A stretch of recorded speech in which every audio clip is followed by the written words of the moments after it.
Hello, world. Welcome to Queer in Science, Queer in Theology, Queer in, Queer in Science, Theology, Philosophy, and Spirituality. I was querying everything.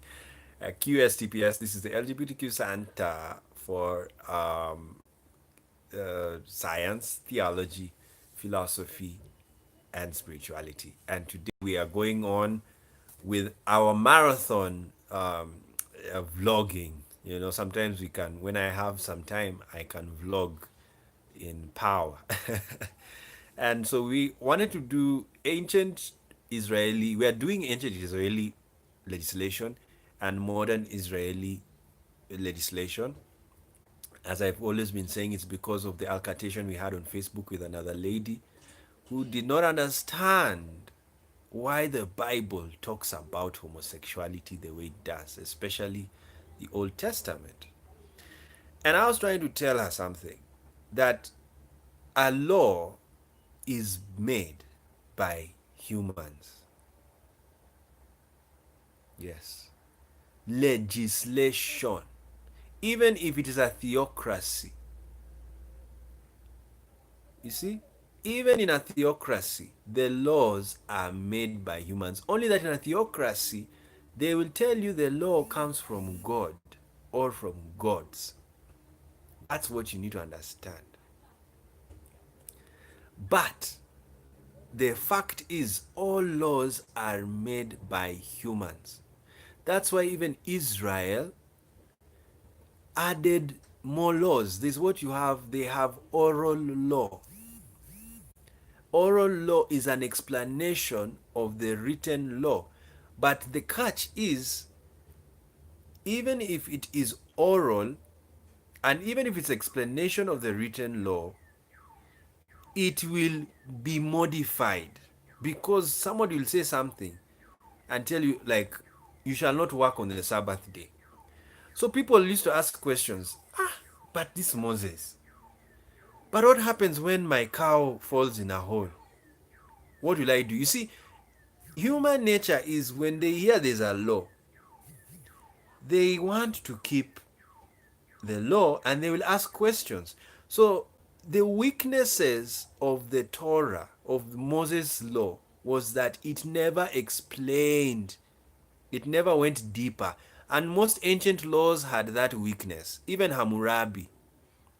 Though when you read Hammurabi's laws, there was kind of some order. Yeah. But the ancient, for Moses' laws, the problem is it wasn't specific. Like lesbians, it never mentioned lesbians. Yeah. So why did they not mention lesbian sex? It's because they wanted men to have sex with women. That's what Moses wanted. And remember, as I've told you, men were having sex with men. That's why that law was written. That's what was written. But what they wanted is the semen that the men had should only enter women. That's what they wanted. That was the at least what Moses was trying. He was trying to create a system that was not similar to the Canaanites. The Canaanites were gay. They had gays. Egyptians, gays. Yeah. A whole cult, very, very, very rich cult, was gay. Yes. Go and read. I don't have to tell you everything, you know. You have to go and do your own research. And so the and what I mean by going to do your own research is that there are very nice videos out there, and there's the cult, Egyptian cult of the god Set. They were homosexual. They the homosexual act was an holy act. First of all, you need to know about ancient religions. Sex was holy and is holy, even till today. Do you know the word sacrament comes from the word sacred? And the Catholic Church has called marriage a sacrament, meaning it's a sacred act that God is involved in. Protestants do not see marriage as a sacrament. They only have two sacraments, baptism and Holy Communion. But the Catholic Church has about 7 sacraments, and one of them includes marriage. I think we're going to do, let's list the sacraments of the Catholic Church, even though now we're in part 3 of the Israelite legislation. Let's get this. And so, what am I trying to say? This, the reason why the Catholic Church are doing that is because for them, they borrowed a lot from the ancient religions. In ancient religions, sex is holy. It's not bad. It is holy.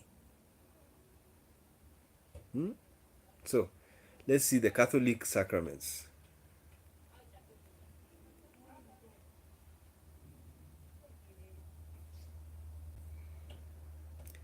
The Catholic Church recognizes 7 sacraments. Number 1, baptism. Number 2, Eucharist. Number 3, confirmation. Number 4, reconciliation. Number 5, anointing of the sick. Number 6, marriage. Number 7, holy orders. Those are the sacraments. So we can just run through.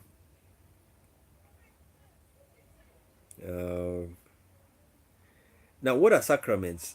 It is efficacious signs of grace instituted by Christ and entrusted to the church, by which divine life is dispensed to us. So whenever you do these sacraments, divine life is dispensed. Now, baptism, we all know baptism. They believe the presence of God enters the human soul when you are baptized.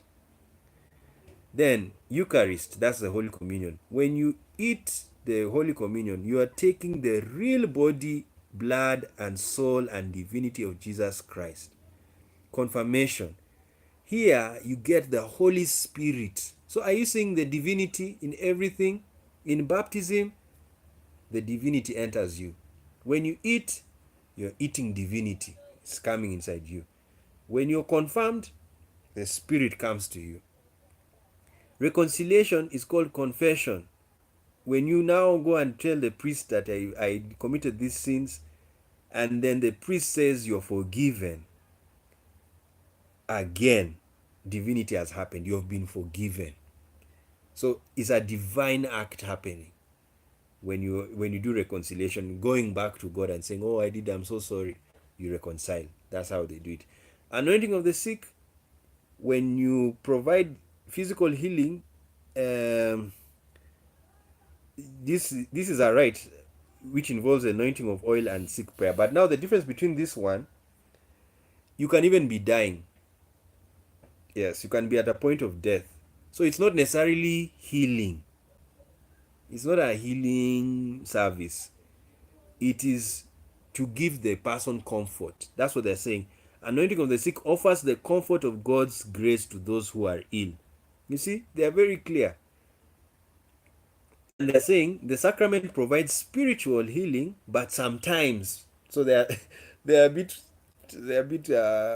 quiet. You know, they're not telling you. Sometimes physical healing. So not all the times you'll be healed. But that just means, then it means there's something wrong in the physical healing. All right. Then marriage joins. Of course, they're using straight, but it's archaic. It's not working. Joins a man and a woman together in a lifelong covenant of self-giving love. The two spouses give their consent to join together in marriage as the church defines it. God gives special grace that they will live up to their vow. Of course, as I've told you, it's really not true. The reality is, and this is what we are discussing about these laws. The reality is, some people get tired. Others, they want to have another wife. Look at King Henry. The Anglican Church broke away because of this sacrament. The Pope told him, stay with that woman. He said, no, I want to have children. She can't give me. let me get another lady. So King Henry just said, ah, to hell with the Catholic Church. He got a lady, started his own church, and he got his children. And that's how the Anglican Church was born. It was born because of the marriage sacrament. Because it's a divine sacrament, the Catholic Church at that time did not believe in divorce, which is a very it's not right, because ancient Israel, which we are looking at, actually had room for divorce because they understood human beings. So there you can understand that at least ancient Israel had an understanding. But for the Catholic Church, they are so concerned about divinity. You see, when you're so divine, you are so away from the world. You're too spiritual. And the reality is, when you have a heterosexual marriage, it doesn't mean the person you're marrying is fertile. So you have sex with this person and you don't have children. You're in the marriage because you want to have children. So you want to leave this woman because she can't give you children. So what do? You divorce her. But if you're in the Catholic Church, it's a very big problem because the marriage is divine. So what happens? You are forced to stay with her even if she can't give you children. But as I told you, in Israel, marriage was so much about children that even if your first wife can't give you children, then you get a second one to get children. That's what happens. Now, in holy orders, men are ordained as bishops, priests, and deacons through a bishop's laying on of hands and prayer. These men are given grace to live out their lives in service to church and God. So, in the sacraments, there is also holy orders. This is whereby you're now ordaining somebody to go and do work for the church. So that is grace. It's given to you and it comes from the bishop. So these are 7 sacraments of the Catholic Church. Now, why did I go to them? I was trying to show you. See, marriage is sex. Marriage is sex. So actually, the Catholic Church also divinites, if I'm so sorry, I am creating new words. It sanctifies sex by making it a sacrament. Yes, because what have they said here on the marriage issue? It's a lifelong covenant of self-giving love. They give together their consent to join, that is sex, together in a marriage. You see, what is marriage? I am promising to live with you, to be joined with you, flesh and flesh.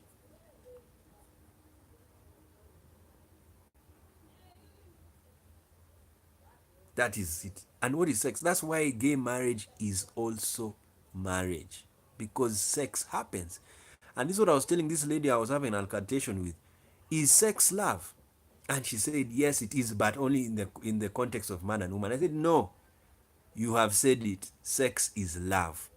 So when homosexuals have sex, they are making love. When lesbians are having sex, they are making love.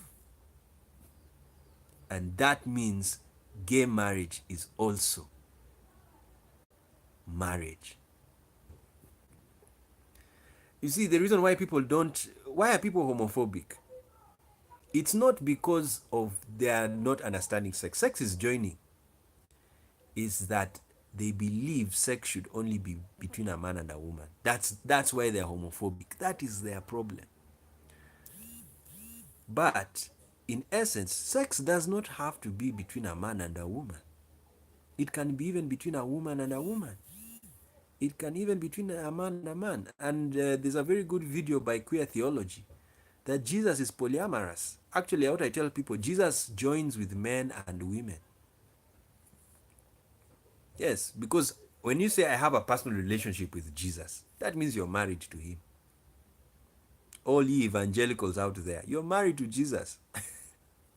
Yes, you're a man and you are attacking gay marriage, but you're married to Jesus. That's Ephesians 5. It's very clear. Even Paul said it's a great mystery. So what does this mean? LGBTQ life is a great mystery.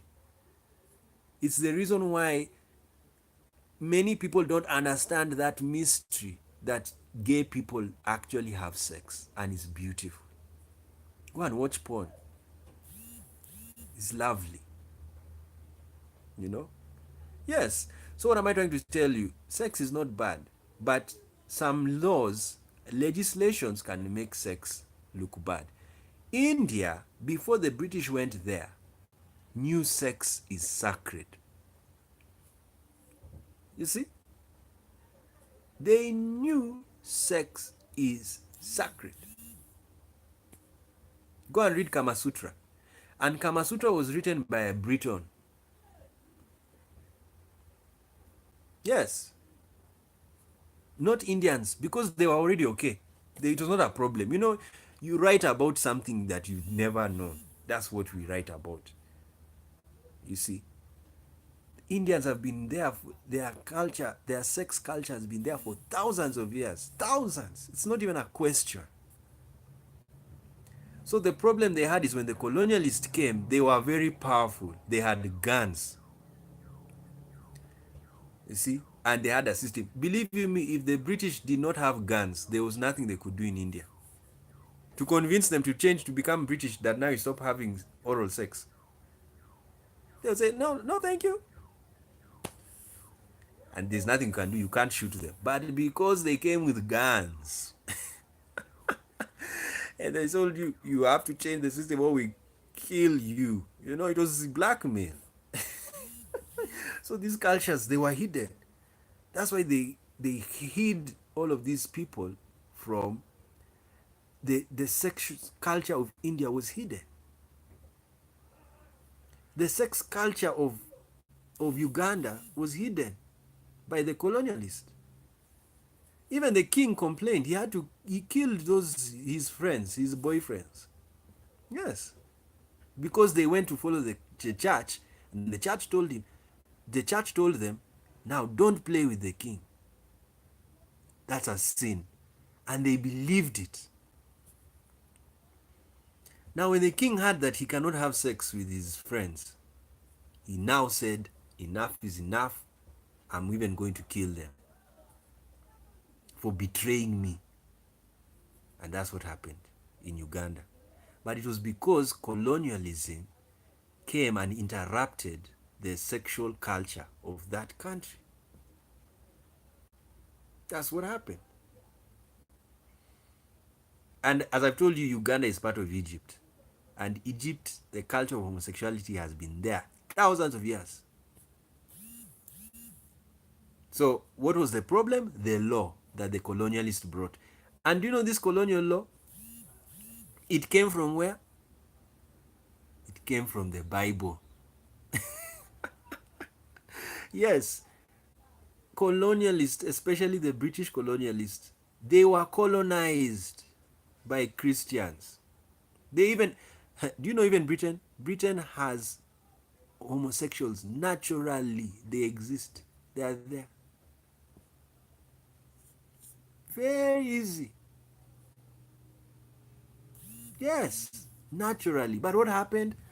When the Romans, who became Christians, the Gentiles who became Christians, went to England, they converted them to Christianity. Now the problem was the Britons also had a religion that was similar to Christianity, because the trick about Christianity is that, as I've told you, even Muhammad complained about Christianity. It is polytheistic. Do you know the polytheistic religions? Ancient Egyptian, ancient India. Now in ancient Egypt, it was even beautiful. Horus was the son of Isis. And his father was Ra. And Ra was the sun. And the whole sun theology or solar theology was repeated in almost all cultures in the world. Yes, most cultures have the solar theology, whereby the the male power is in the sky, the patriarch is the sun, and the earth is the mother, or the women on earth, and the child that is born from the woman is the savior of mankind. So Babylon had that theology, whereby the solar theology, Semiramis, she was she was invaded by the sun. I think the son was Baal, if I'm not wrong. Let me confirm the story of Semiramis and her son Nimrod. And Nimrod was the mighty hunter. He was a savior of the Babylonian world, when most of the world was in Babylon. So let's go back to Semiramis. You see, Semiramis, what was she called? The Queen of Heaven.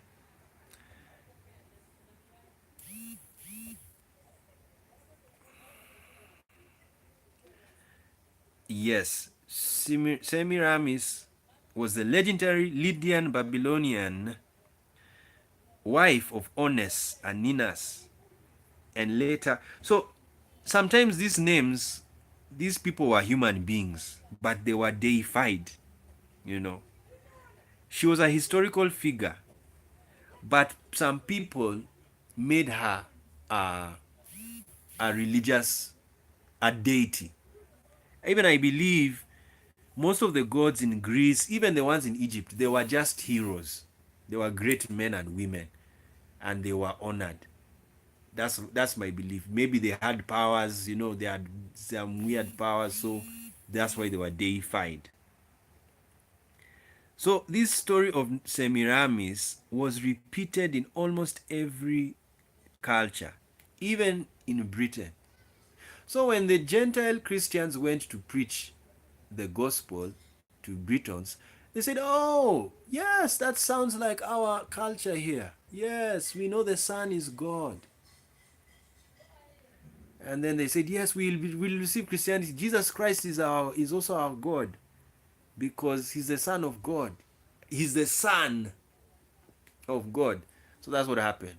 And then next thing you know, Britons became Christians. They were not Christians. They were Druids. They were pagans. They were worshipping the sun, the moon. Very, very weird lifestyle the Britons had until they became Christian. Then they lived in Christianity. Do you know for how many years?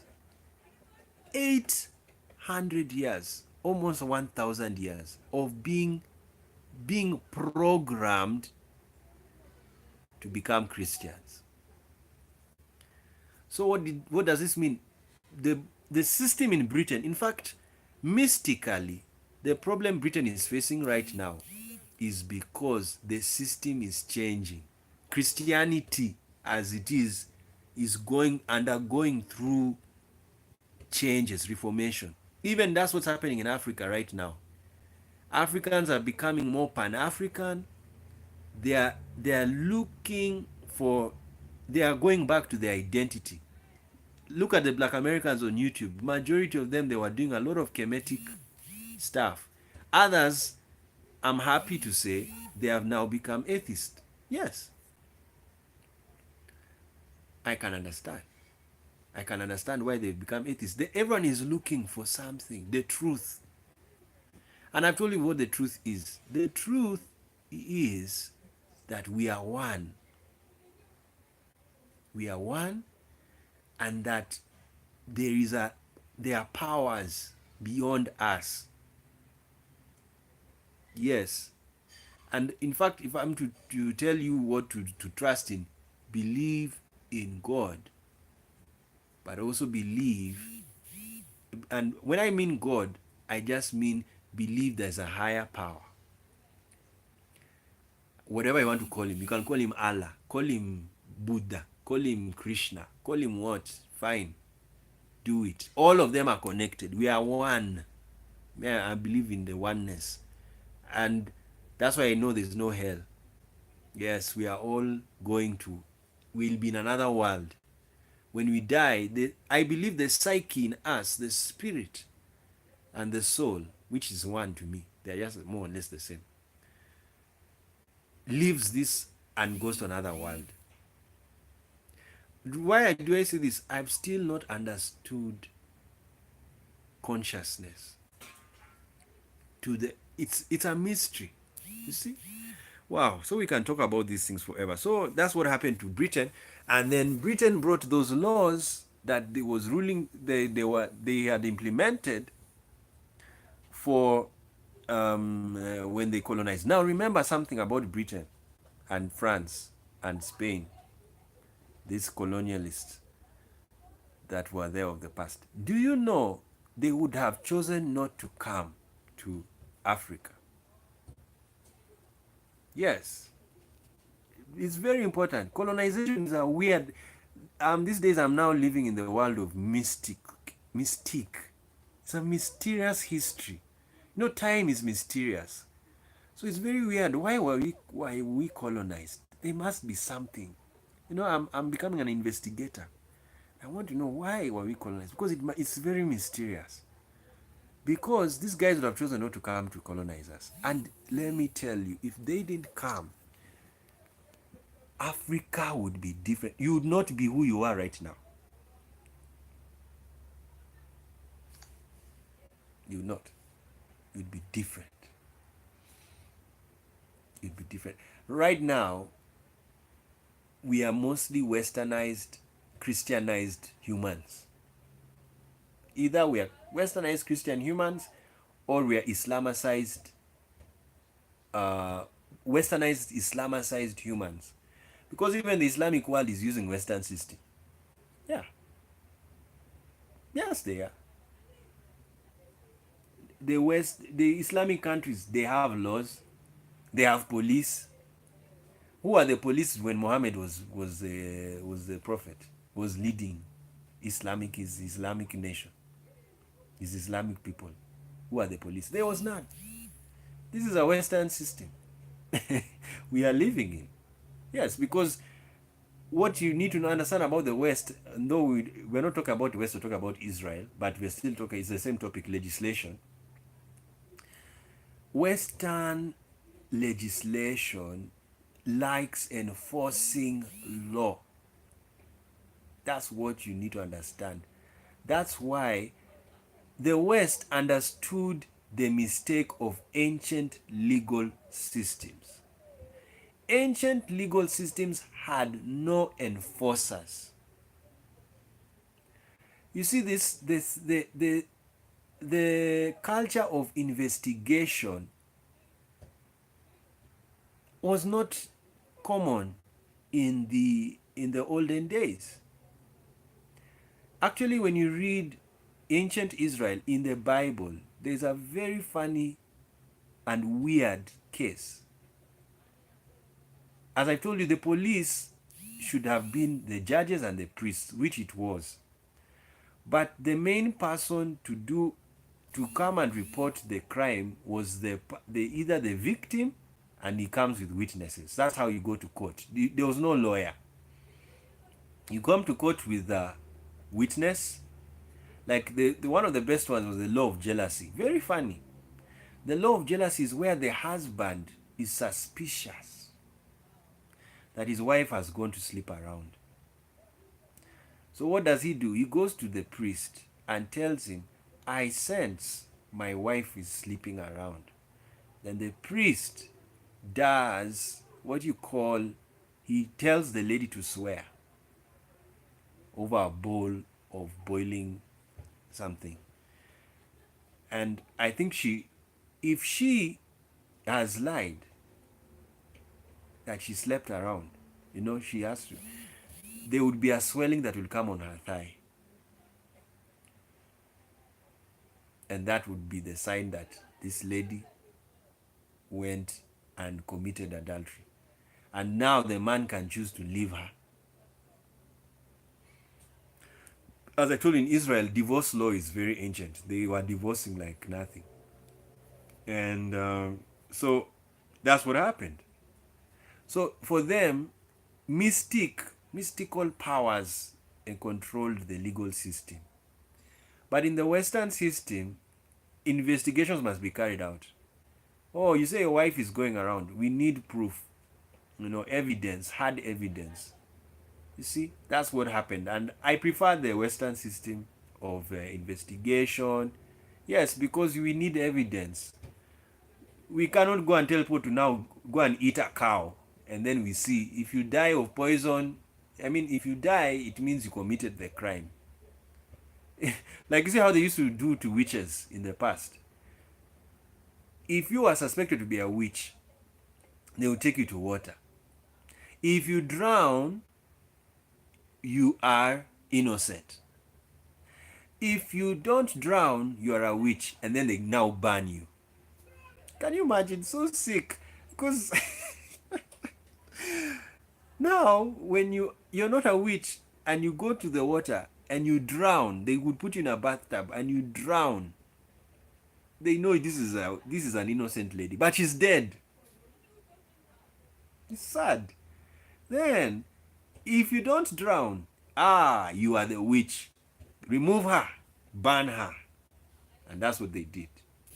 Very, very, very. I'm telling you, humans, we have really come from far. Congratulations. Okay, enough of that talking. There's a very good book about Semiramis. I read it one time. It is called by Alexander Hyslop, The Two Babylons. Very, very good book. Of course, Alexander was trying to say the Catholic Church borrows a lot from the Babylonian religion, which is true. Because Hyslop is claiming that Semiramis invented polytheism and with it goddess worship. And so Hyslop already said the Catholic Church is a millennial-old secret conspiracy founded by Semiramis with the biblical king Nimrod to propagate the pagan religion. Okay, of course, some people have rejected the arguments of that because of his flawed understanding of the text. But many Protestants believe that teaching. Now, Semiramis was a consort and mother of Nimrod, of the builder of the Tower of Babel. And he said that Semiramis and Nimrod's incestuous male offspring was the Akkadian deity Tammuz. Yeah, this is what I was looking for. I was trying to find out how did Semiramis conceive. So it was incest. It was Semiramis with her son, Nimrod. But others say Nimrod was seen as the sun. And so the sun invaded her uterus and she gave birth to Tammuz. So when Tammuz was born, okay, I remember the story, is that when Semiramis actually had sex with Nimrod, her son. But when the child was born, she told the people in Assyria and Babylon that the sun is the one that impregnated me and I gave birth to Tammuz. But the reality was she actually had sex with her son. But because it was incest, she had to keep it as a secret that she had sex with her son. That's what happened. Now, when they said to worship, so people now started saying, yes, we'll worship the sun because it's the one that impregnated Semiramis. Oh, hail the sun. That's what happened. But it was Nimrod they were actually worshipping. So Nimrod was the sun. That's what I was looking for. It was bugging my mind. And yeah. And then Tammuz was born. So back to ancient Israel. Let's do ancient Israel. I was just trying to show you the Catholic Church. Yes, to my understanding, the Catholic Church borrowed a lot from Babylonian religion because Babylonian religion was the religion of most cultures in the world. Like I told you, it went as far as Britain. Yes, Britain also worshipped the sun. Most of these countries, in fact, the Christmas holiday that is now beckoning is a Babylonian culture or cult ritual because it was all about the sun. Yes, it's all about the sun. the sunshine and the fact that the sun dies. Actually, Christmas is weirdly Easter in the European cultures. Yes, because Jesus, the Son, dies and then resurrects after 3 days. Because they are talking about the day, December 22nd, 23rd, when the sun goes down. It goes down. And after it goes down, it's the darkest day and the longest day when the sun is not available in Europe, in the northern hemisphere. So when that happens, people cry. That's why there was even the you could even say the weeping of Tammuz. And the weeping of Tammuz in Israel happened in Passover time when Tammuz also died. So they always remember how Tammuz dies. And just like Jesus died. Wow, it's beautiful. I'm telling you, I of course in the past I read all of these things and they would flow like water. But now when I started reading science, I don't really pay attention to it. But I'm now back to reading religions, but I'm now doing it in a very organized way, as you're seeing what we're trying to do with ancient Israel. So now we're in ancient Israel when it was under kings. So we have already said ancient Israel, the first ancient Israel, or the first Israel, is the Moses Israel. Now, what happened in the Moses Israel? A law, the laws, the constitution of Israel was made, and it constituted 613 laws. That was the constitution of Israel. Second, the second Israel was the judges or the judicial Israel. This was Israel led by judges. They were kings, but they were not called kings. They were called judges because of very one good reason. The law was not being enforced. So they needed people who could learn how to, because judges were the enforcers, but you cannot enforce the law. They were passive. They don't go around looking for people. You come and report to them a case, then they judge. So that's why I called them police. The judges were just like the police and the priests, all of those things. Yeah, that's all it was. It was a very, not a very strong, what do you call it, system. Now, let us go to Israel under the kings. And remember, I've told you Samuel is the one who wrote the book of Judges. Now, when Israel was meeting Canaanites, Canaanites had kingdoms. Ancient Egyptians had kingdoms. All these nations, even the king of Sodom and Gomorrah was there. They were kings. So what does this mean? Ancient worlds were ruled by kingdoms. Never forget that. Democracy is so young. Yes, the world has kingdoms. And Israel was a special case because even God told Moses that I want to make a nation of a kingdom. He didn't say a democracy. He said a kingdom of priests. He said Israel is going to be a kingdom of priests. Very important. So not only were the Levites, the tribe, to be priests, but all Israel, they are priests. All of it. But it was going to be a kingdom of priests where God is the king. So that was a theocracy. You see, it's like saying churches. No, let me not do that. Okay, like the Catholic Church. Let's put the Catholic Church. It's like the Vatican. You know, the Vatican, the head is the Pope, and the ministers are bishops. Yeah, that's how it was. That was now the dream that God gave Moses, that you're going to have a kingdom of priests. Everybody's a priest. So the Vatican is just like that. So basically, Israel was supposed to be like a Jewish Vatican, whereby the only thing you're doing is religion. That's why till today, Israel has a religious calendar and a secular calendar. The secular calendar is for the Israelis who don't want to stick to. It's a civil calendar. They really don't value the religious aspect of Israeli life. Then the religious calendar is for those Israelis who are very religious. Yeah. So, but I prefer the civil Israel. Yes, and that's the whole point of why I'm doing this video. And when we'll finish in part 4, we'll now talk about modern Israel. Now, so we are come to the kingdoms of Israel and Judah. So these guys were ruling Israel for a very long time, but the same thing that happened in the time of Moses happened in the times of the kings. And what is this? Israelis were breaking the law. They were worshipping gods. They were having sex. Men were having sex with men. Women were having sex with women. Adultery was common.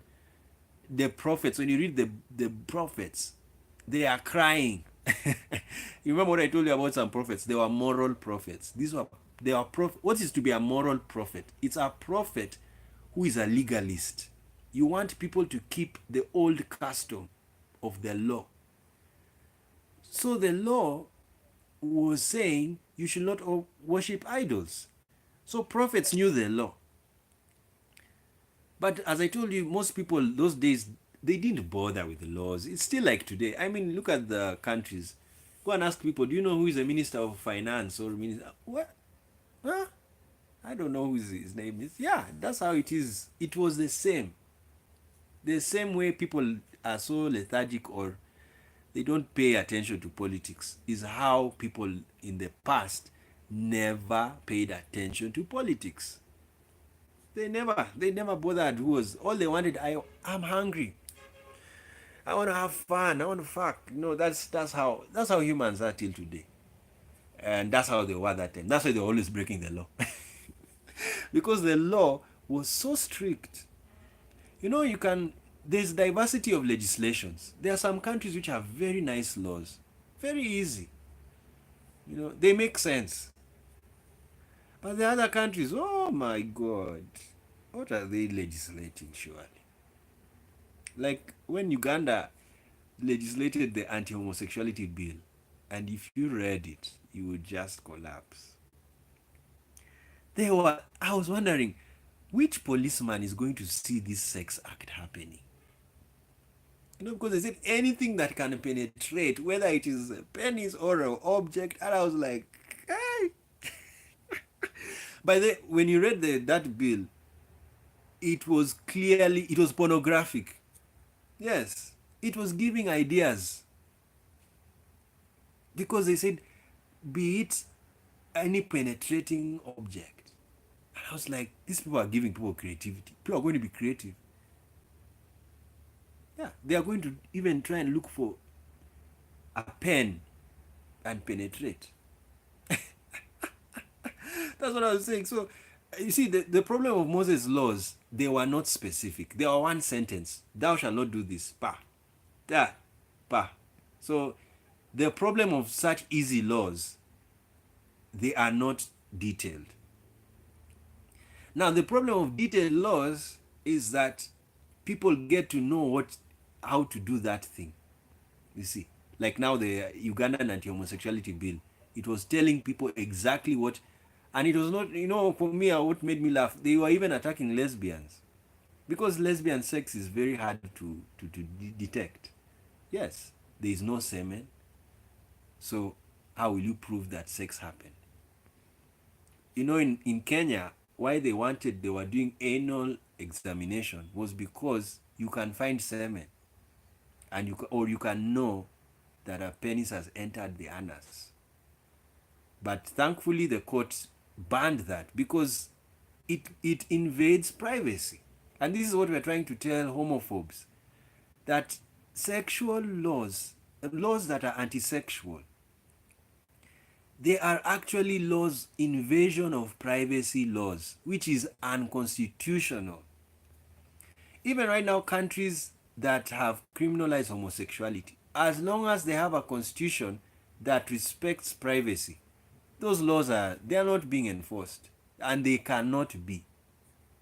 You can't arrest someone on a law, a colonial law that criminalizes homosexuality, because how do you prove that sex happened? Yes, you can't. And if you even if you prove that sex happened, that is invasion of privacy.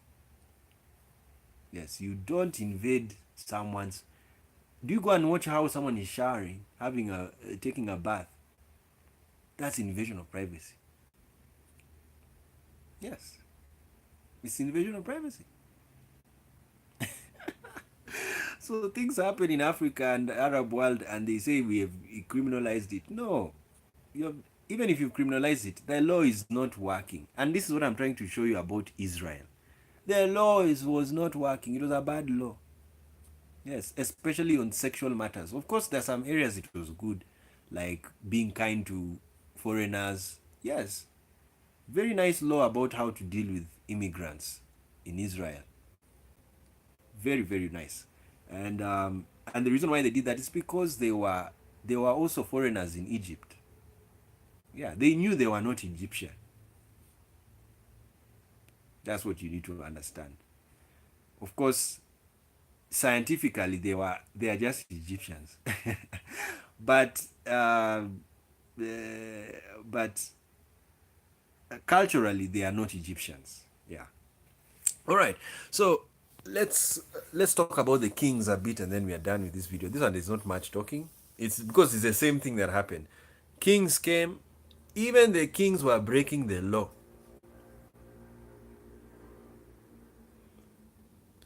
King Solomon married very many women and even worshipped their gods. He built temples, he built shrines for those women. Now, next thing you know is the after that, Solomon built temples for these women, their gods, and even him himself was sacrificing. So the king was leading people in breaking the law of Moses. And this was the wisest king. So what does this mean? It's not his fault. It was the law. The law was too strict. It was too strict. Then Solomon died and other kings came. These kings repeated Solomon's acts. I'm not calling them mistakes. Yes, acts. And as I told you, what happened is it was so, you see, sex those days is sacred. So homosexuality was still a religious ritual. And the Sodomites lived in the temple. Their houses were next to the temple for that reason. So most of these kings allowed male, and remember, the temple was kept for the males. You see? Because women were still not allowed to go to certain parts of the temple because they were women. But even though they were women, there was what you call women weavers. These women used to make the curtains. So they make curtains, and what were they making curtains for? To protect the privacy where people have sex. Yes. So there were women weavers, there were homosexual men, they were there, and the kings allowed it. They didn't, it was not a problem. Reason being, sex is sacred. Yeah, sex is sacred. So,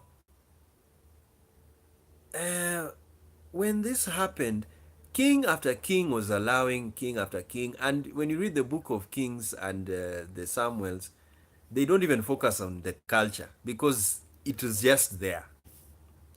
So the only time they talk about the culture is when there were kings who hated that culture. And I've told you, is King Asa was the leader, then there was King Josiah.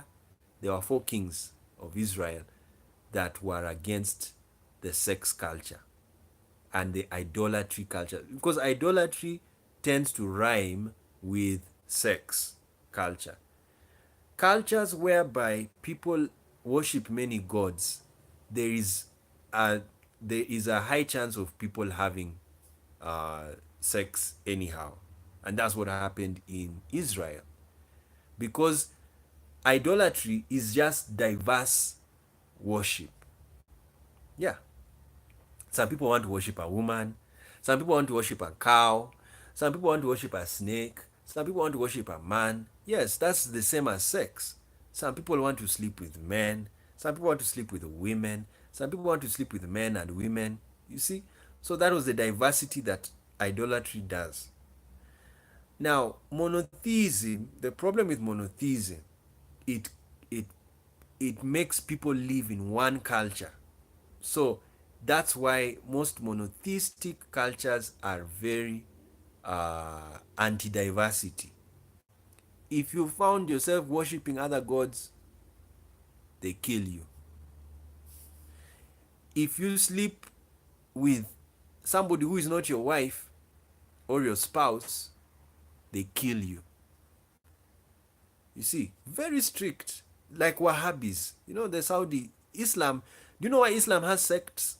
Because some sects allow certain things that other sects don't allow. Do you know why Christianity has denominations? Because some denominations allow certain things that other denominations don't allow. That's why humans will always divide themselves. They will create their own kingdoms. Yes, that's what we do. LGBTQ affirming churches are just new denominations. Yes.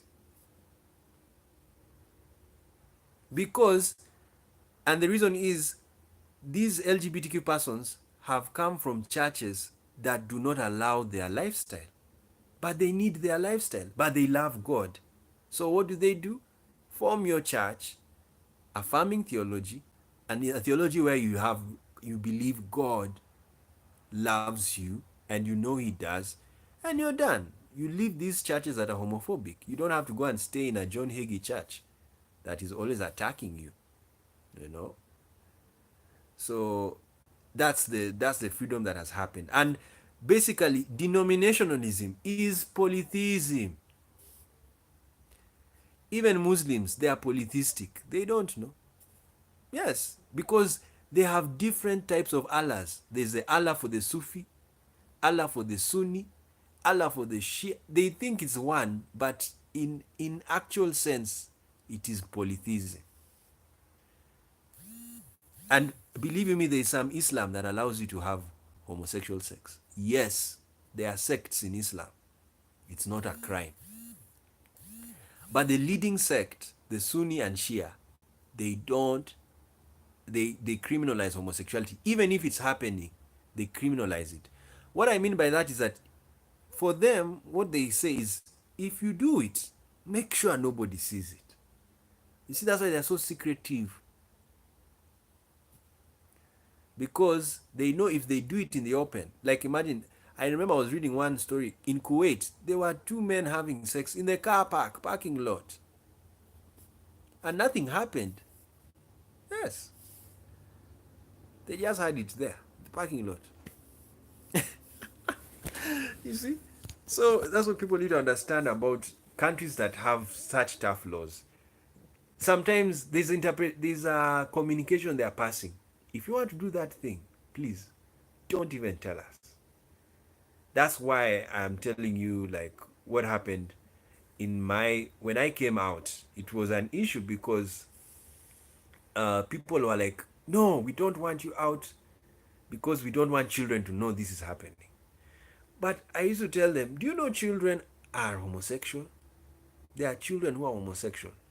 So what are you telling them? When you hide the adult homosexuals from the homosexual children, you are destroying those children because you're making them feel like they are bad. These children need to know there are adults who are like them. That's why I'm very happy with people like Tim Cook, because the young LGBT persons are seeing that there's an old LGBT person and he's successful, he's doing well, he's bright. You see, this gives hope to LGBT persons, children. But if you teach LGBT children that LGBT adults are bad and should not even be known, then you're destroying their lives already. Because when they'll grow up to be an adult, they grew up, they were homosexual as children.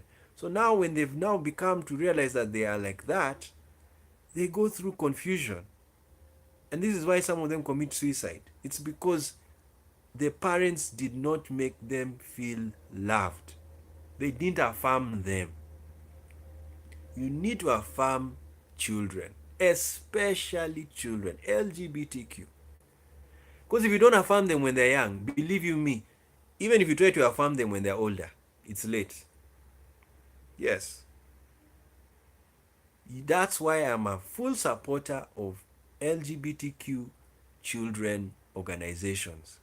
Yes, people really attack them. Do you know why they attack them? They know their power. They are the most powerful. The most. Because they make these children understand they are not bad.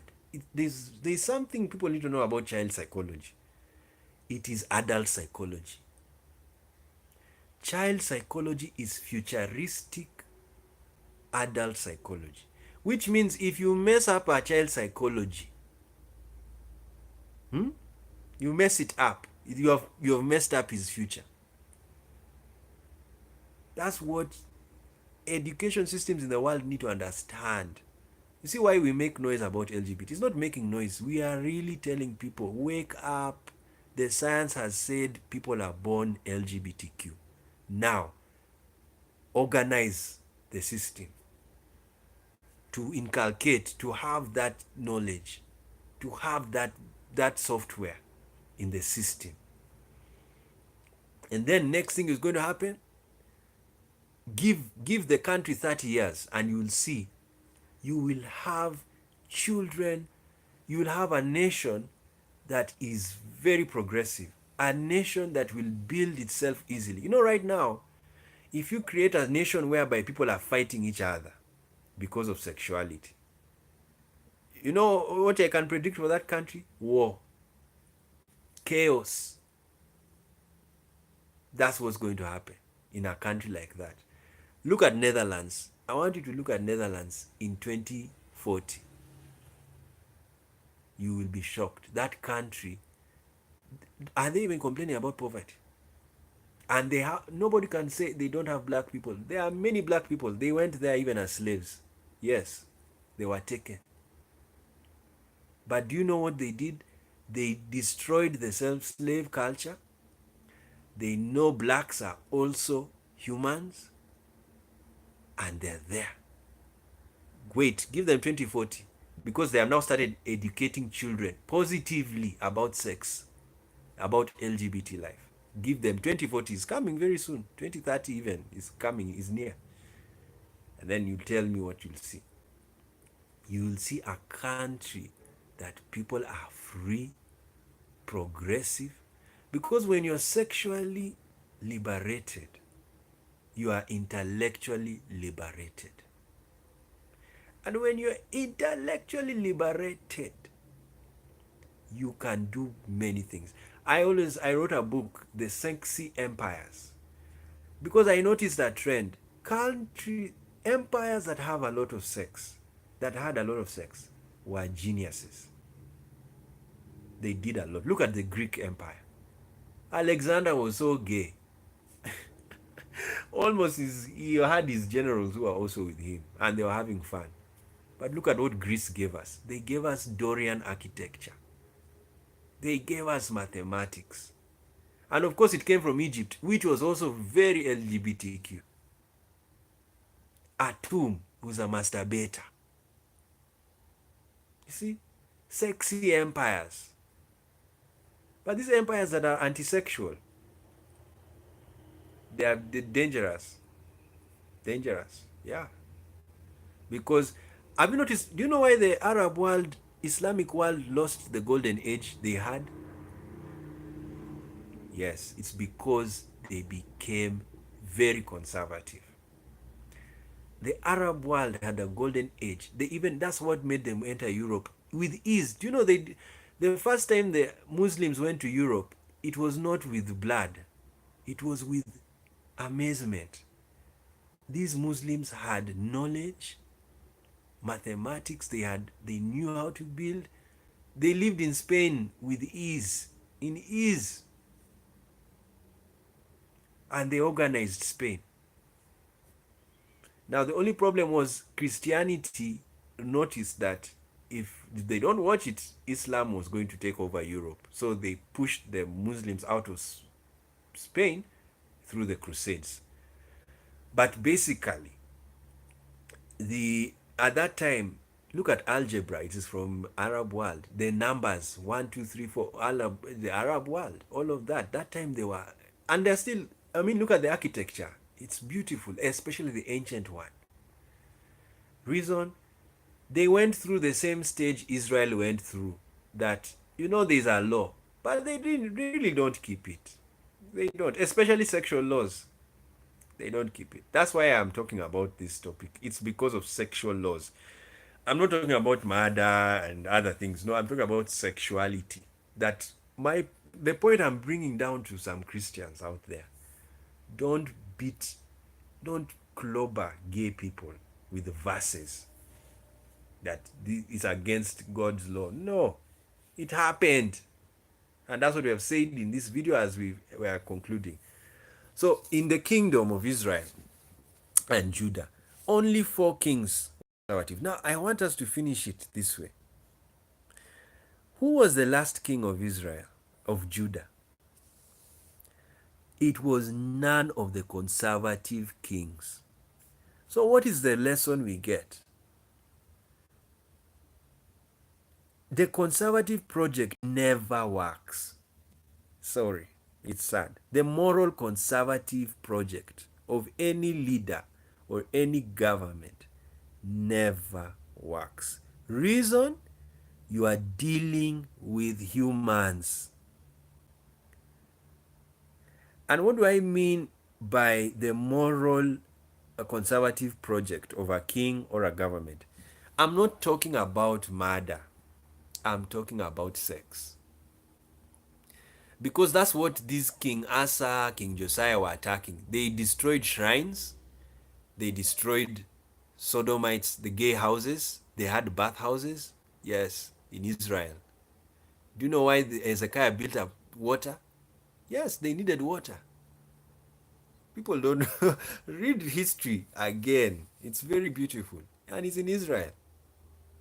Don't even talk about Iraq. They were gone. What about Egypt? They had water forever. The Nile. Yes, it's beautiful. I just love these days when I read history. I'm enjoying myself. So these moral conservative leaders who were only attacking sex and idolatry, they never succeeded. In the sense that when they left the kingship, do you know what happened? Another king came who allowed the life. So he built the things again. In fact, King Manasseh was so terrible, he even told God sorry. Because King Manasseh brought all types of gods. All types of gods. And in the Apocryphal Bible, I don't know if it's true, but the prayer of Manasseh, King Manasseh, is even a book. Yes, he was a liberal king, but he even told God, I'm so sorry. Because what happened is, of course, I think he was maybe too free and he made everybody do everything. So maybe that's what he was regretting. But it's not bad. It's not bad. Even liberalism can be orderly. That's what is happening to the LGBTQ, the countries that have allowed LGBTQ persons to exist. You give them gay marriage so that those who want to marry can marry. And for information, not all LGBTQ persons want to marry. They just want to have sex. Yes, and that's okay. They're LGBTQ. That's what I'm trying to tell heterosexuals. They need to understand homosexuality. They don't. They think it is like heterosexuality. No. That's why sometimes in Africa people tell you that, oh, so who is the woman? No, it's not about being a woman. It's just who is the woman in the homosexual relationship. By that I think they try to mean who is the receiver. No, it's there, but it's not there, because even the receiver can be the giver. Like lesbians. Lesbians, both of them can receive and give. So what am I trying to say? Don't try and understand homosexuality in a heterosexual mindset. That's what many heterosexuals do and fail. You see, like others, other heterosexuals will tell you the reason why I don't like homosexuality or I can't allow it is because there's no child born. Like, duh. I mean, if you want a child, you don't have homosexual sex.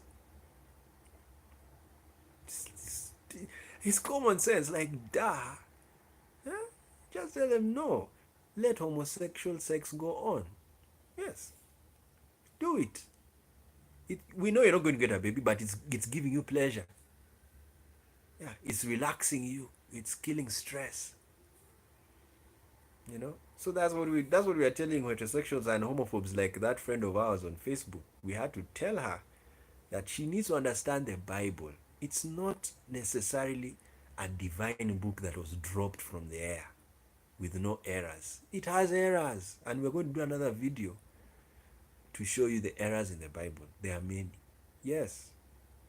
We have to do this. What else? We cannot be in a world where we hide in ignorance. Ignorance is taking us nowhere. In fact, we need to know more so that we can solve more problems in the world. All right, so let's conclude there. I've already told you.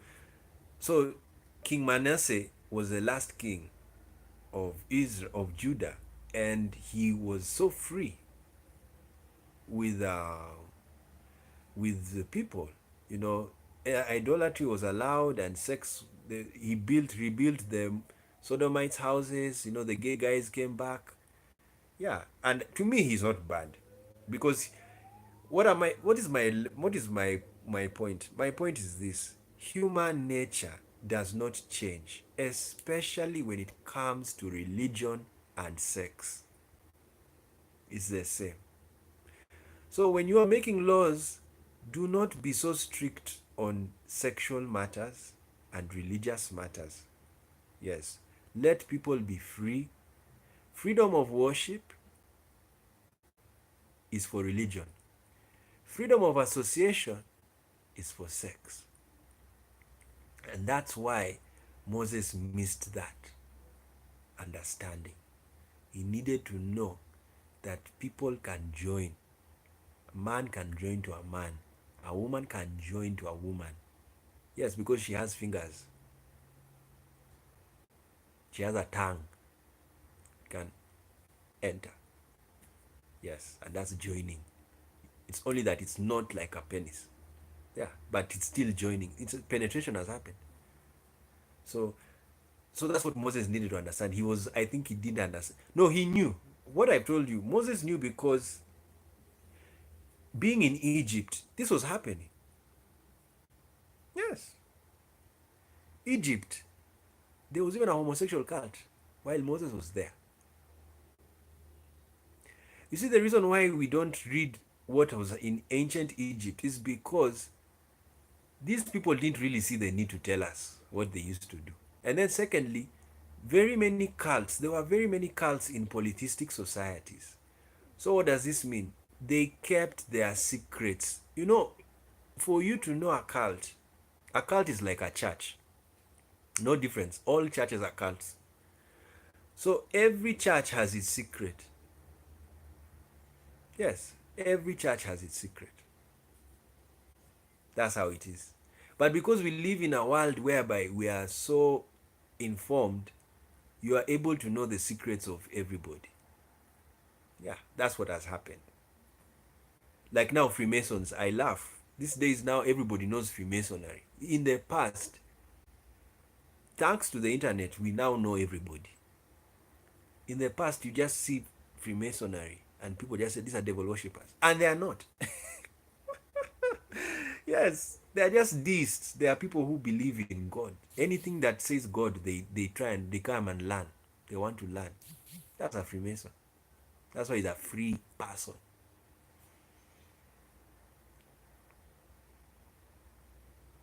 And even if it's devil worship, some people call your God, the God you worship, they call him a devil. Yes, it's very funny. What a world we live in. So, what am I trying to tell you? I'm trying to tell you moral conservatives, especially those who attack sex and religion, they don't succeed. Yeah, they really don't succeed. And that's what you need to understand. It is that's why Manasseh failed. I mean, not Manasseh failed. Josiah failed and Asa failed because Asa wanted a kingdom that keeps the law of God. It's impossible. We are humans. We always make mistakes. Rather, not make mistakes, we do what makes us happy. And when it comes to religion, there is no mistake in religion. You can worship anything. When it comes to sex, there is diverse sex relations. Yeah. I've told you incest happened. Why did God not kill the daughters of Lot? Why?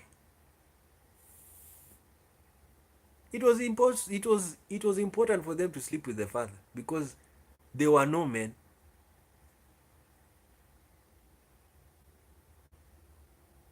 Yeah.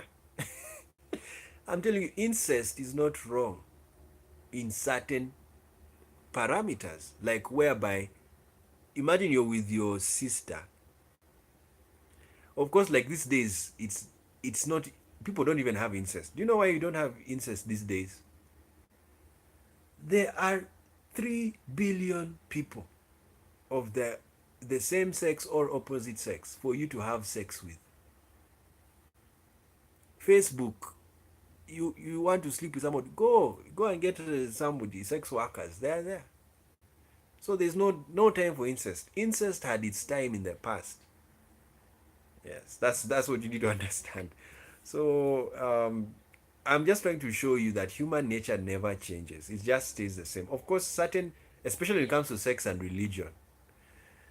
Of course, to things like murder, yes, it can reduce. Like what happens in America, the gun violence can reduce. Yes, it can reduce. And there are many ways of doing that. That's why we make laws, and good ones, not the laws of the primitive laws of the past. You know, one sentence, and then you say that's a law. No. I used to laugh. A friend of mine, we wanted Israel to go back to the old system, to place the laws of Moses so that they can, because to him, Israel will be blessed when they keep those laws. And I was like, no, this guy has missed the plot. And in the last video, which we're going to come up on now, I'm telling Christians, because many Christians love Israel, please look at what Israel does. Do you know what Israel has done? It has decriminalized homosexual sex, and they're even on their way to allow gay people to have children. Yes, and it will happen, and it's good. So what am I telling the Christians? Please don't hold Israel back. That you know, there's this thing I see with very many Christians who go to Israel.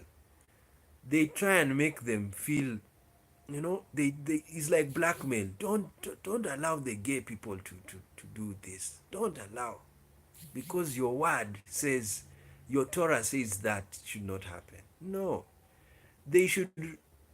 What people need to understand, the Torah is theory. The law, all laws in the world are theory. What happens is reality.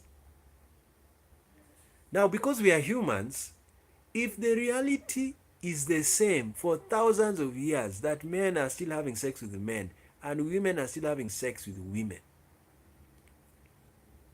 What do? You say the theory has a problem. The theory that says a man cannot have sex with a man, if he does, it's bad. A woman cannot have sex with a woman. Can you imagine? They have just found out lesbian sex is the best sex for a woman.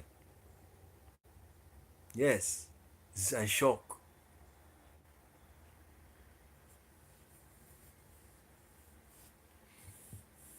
It's scientifically proven.